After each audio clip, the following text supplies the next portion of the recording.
سلام، بابک ابراهیم پور هستم، نویسنده و معلم تاریخ. این اولین ویدیو کانال یوتیوب منه. میخوایم با هم دیگه اینجا یه مقدار مفصلتر صحبت کنیم، گپا گفت کنیم با هم دیگه و خوشحالم که منو میبینید. در اولین ویدیو کانالم میخوام راجع به یه مبحث تاریخی صحبت کنم. یک ایدئولوژی، یک شکلی از حکومت، توتالیتاریسم. توتالیتاریسم چیه؟ به چه سازمانی میگن؟ به چه تفکری میگن؟ به چه چیزی میگن توتالیتاریسم؟ و فرقش با دیکتاتوری چیه؟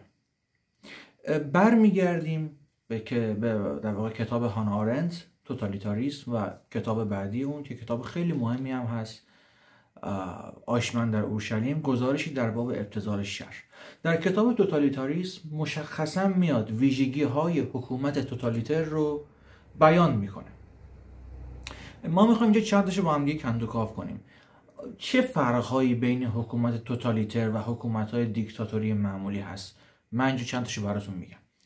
نکنید حکومت‌های توتالیتر شناخته شده دنیای معاصر ما، حداقل چیزی که من میدونم، دو تاشو در داخل کتاب هانا آرنت توضیح داده: حکومت‌های کمونیستی و حکومت آلمان نازی. یه نوع سومی هم هست که الان من براتون میگم. نکنید هر حکومت دیکتاتوری توتالیتر نیست. توتالیتاریسم باید یه سری ویژگی هایی هم داشته باشه که حکومت های دیکتاتوری صرف ندارن اون ویژگی ها رو. حالا یه حکومت باید چه ویژگی هایی داشته باشه که ما بهش بتونیم لقب توتالیتر بدیم؟ این حکومت، این سازمان توتالیتره. همه حکومت های دیکتاتوری توتالیتر نیستن. براتون چند تا از ویژگی هاشو میگم.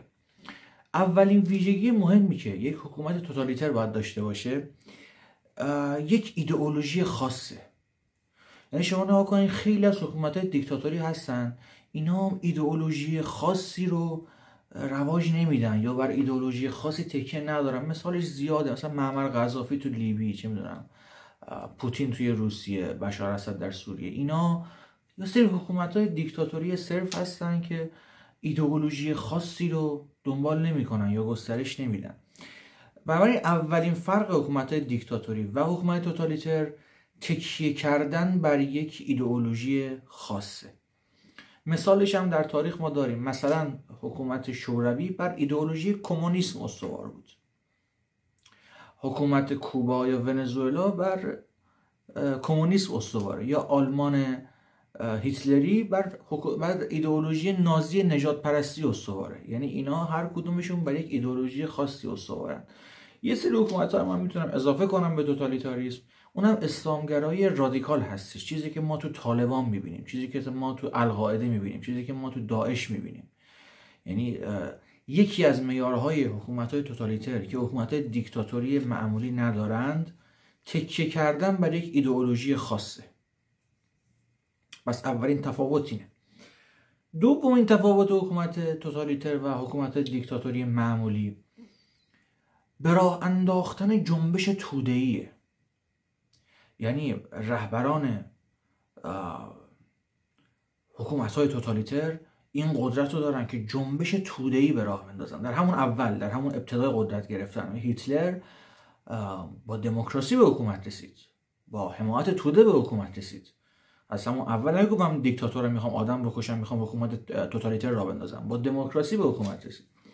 بنابراین حکومت توتالیتر توده مردم رو خوب میتونن به دنبال خودشون بکشن. چجوری؟ با شعارهای قشنگ، با کلیشه سازی.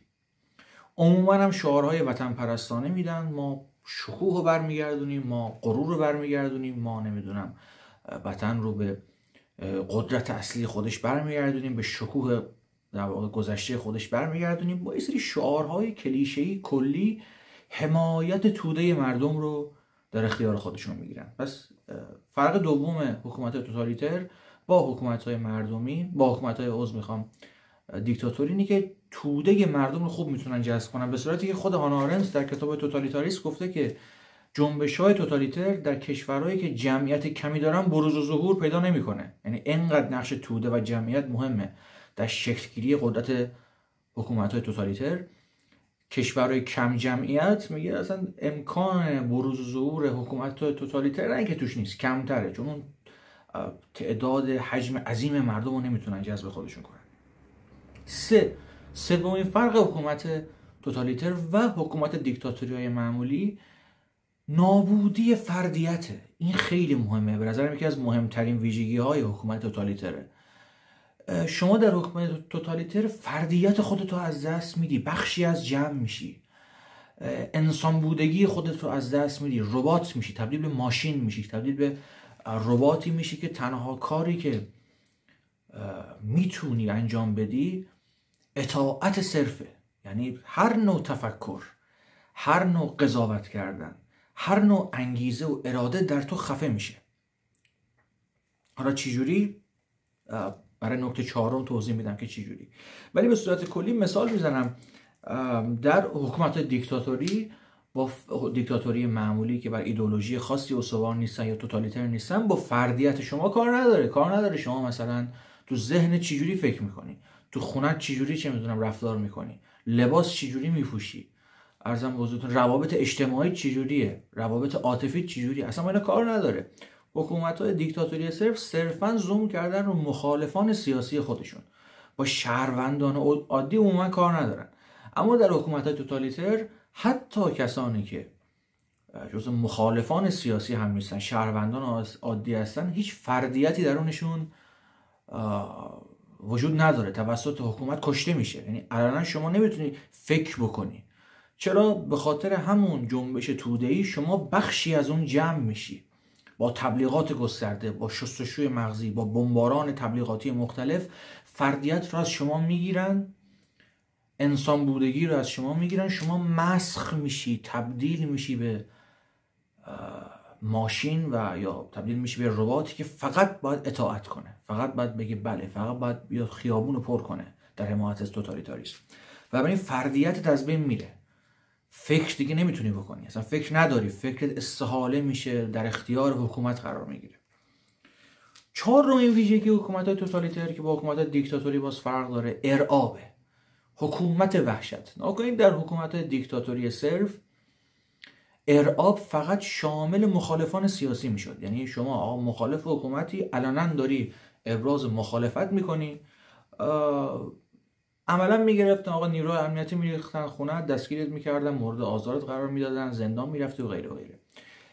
ارعاب یعنی ترساندن، حکومت وحشت در حکومت‌های دیکتاتوری فقط صرفا شامل مخالفان آشکار سیاسی میشه. اما در حکومت‌های توتالیتر ارعاب شامل همه شهروندان میشه، حتی اگر مخالف سیاسی هم نباشی، حتی اگر کاری با سیاست نداشته باشی، حتی اگر داری زندگیتو میکنی مثلا کاری با مسائل اجتماعی سیاسی نداری، ارعاب شامل این فرد هم میشه در حکومت توتالیتر. چرا؟ به خاطر همون که توی مورد سوم گفتم، میخوام فردیتتو نابود کنن. حتی اگر میگم کاری هم نداشته باشی با حکومت‌ها، میخوام فردیتت نابود بشه، میخوان استقلال فکری نابود بشه، میخوان که نتونی فکر کنی، نتونی اراده ای از خودت داشته باشی. چرا؟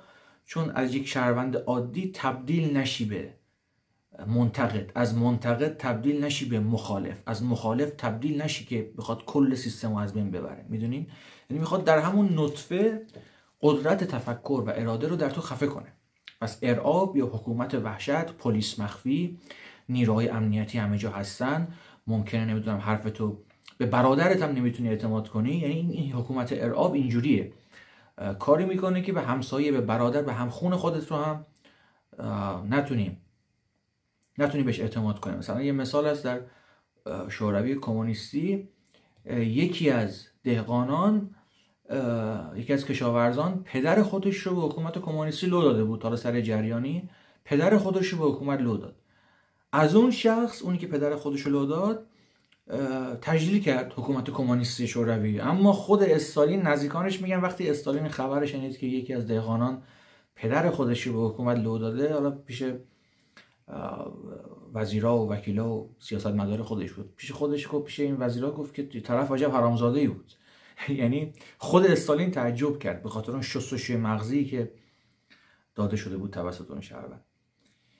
پس ارعاب هم یه فرق دیگه با حکومت دیکتاتوری. در حکومت دیکتاتوری ارعاب فقط شامل حال مخالفین سیاسی میشه، اما در حکومت توتالیتر ارعاب شامل همه شهروندان میشه.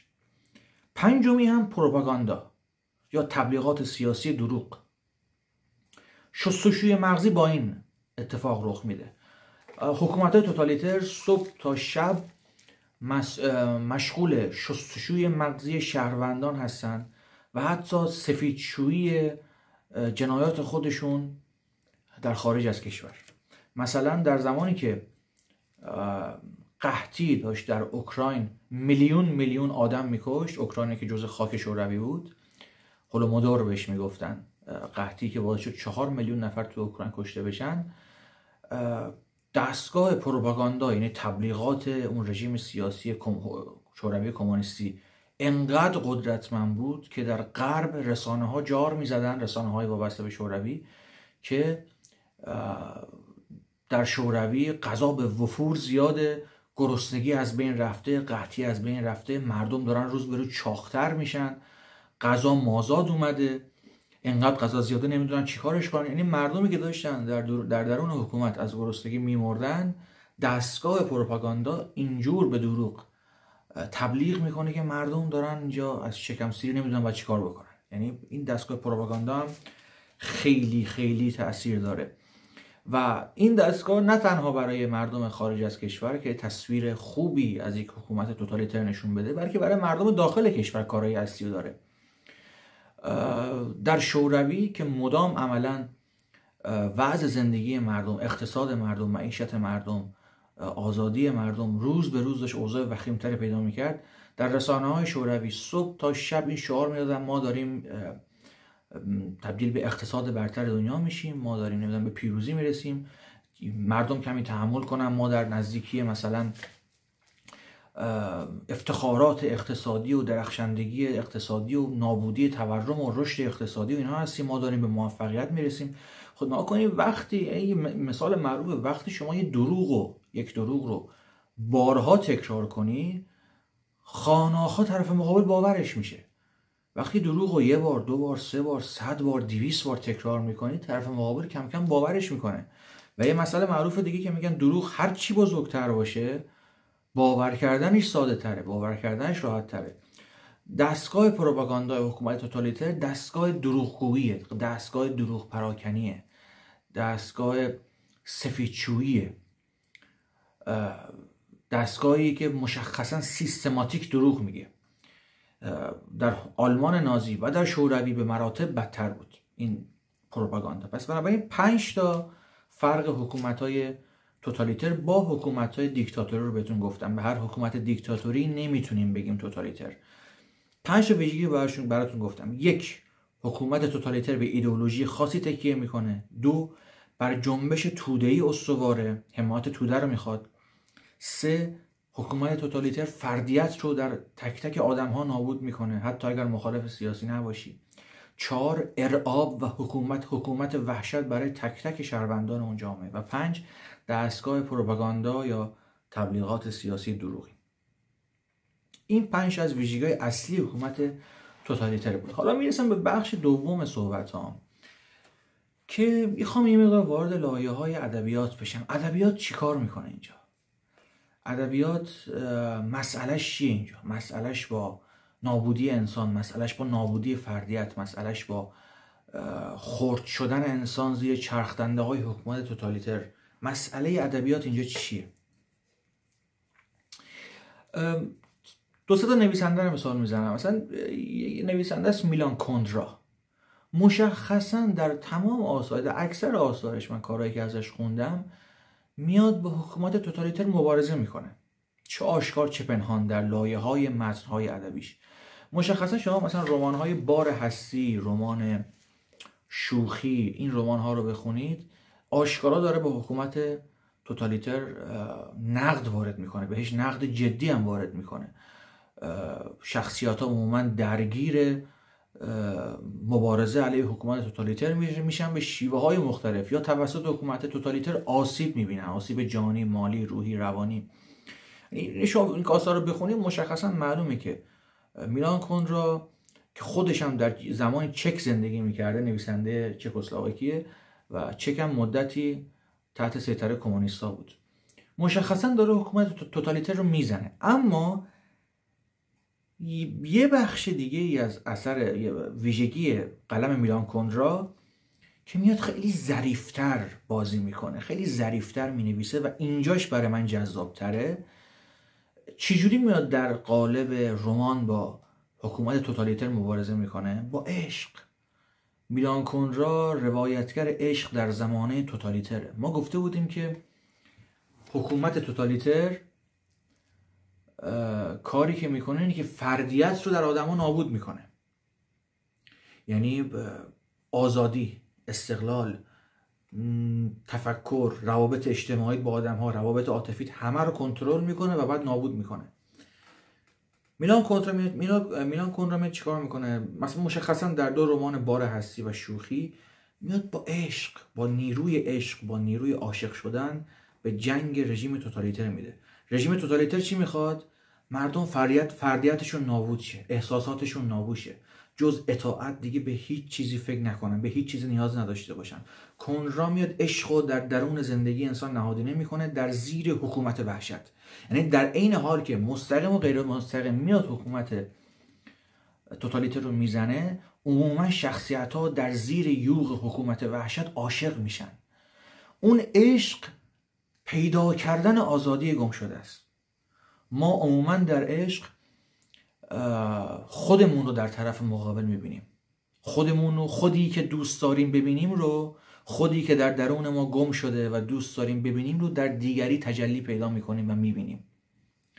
عموما ما عاشق کیا میشیم؟ کسایی که یه مقدار شبیه خودمون هستن، کسایی که با ما دغدغه مشترک دارن، نگاهشون به جهان شبیه ماه، مثل ماه. کندرا میاد این کارو میکنه. منی که سرکوب شده در حکومت توتالیتر، در اون رمان، در دنیای داستانی کندرا میگم، من شخصیت منی که در دنیای داستانی کندرا در زیر حکومت توتالیتر نابود شده، میام عشق رو پیدا میکنم و خودم رو در فرد دیگری میبینم. این عاشق شدن، این پیدا کردن فردیت خودم، این تولد دوباره اراده، این تولد دوباره آزادی، این که دوباره میتونم آزادانه اراده کنم، آرزو کنم، عاشق بشم و دوست بدارم، این مبارزه علیه توتالیتاریسمه. یعنی کاری که کندرا میاد به زیرکی تمام انجام میده. نیروی عشق پیدا کردن اون فردیت گم شده است، فردیتی که سالها توسط ارعاب، پروپاگاندا، حکومت توتالیتر سرکوب شده. من میام با عشق دوباره متولدش میکنم. 2 رمان بار هستی و رمان شوخی مشخصا این ویژگی رو داره. در زیر حکومت وحشت طرف عاشق میشه و در اون عشق فردیت گم شده خودش رو پیدا میکنه، فردیتی که حکومت توتالیتر سرکوبش کرده. اینه ویژگی های اثر میلان کندرا. یا مثلا نویسنده مثل ماریو وارگاس یوسا میاد در آثارش اون توتالیتاریسم رو توصیف میکنه علنا، یعنی تصویر سازی میکنه. شما اکثر رمان‌های ماریو وارگاس یوسا رو بخونین، مثلا مرگ در آن، چه کسی پالومینو مونرو را کشت، قهرمان اسلمای مقدار کمتر ولی سوربز، روزگار سخت، اینا مشخصا شما ویژگی‌های حکومت توتالیتر رو در خط این رمان می‌بینید. یک حکومت نظامی خشک، سرکوبگر، توتالیتر. شخصیت‌ها عموماً یا بخشی از بدنه سرکوبن، یا اگر بخشی از بدنه سرکوب نیستن جرأت مخالفت ندارن، چون میدونن در جا پخ میشن. یعنی خب میلان کندرا یه مقدار غیر مستقیم‌تر، ظریف‌تر در لایه‌های داستانی میاد به واسطه نیروی عشق میکوبه توتالیتاریسمو. یوسا عملا میاد توتالیتاریسم رو توصیف میکنه برات. یعنی شما میخواید ببینی آقا توتالیتاریسم چیه، حکومت وحشت چیه، برو کارهای ماریو وارگاس یوسا رو بخون. برو مثلا ارزم به حضورت سوربوز رو بخون، روزگار سخت رو بخون، چه کسی پالومینو مونرو را کشت رو بخون. اکثر آثار یوسا در چنین فضایی میگذره.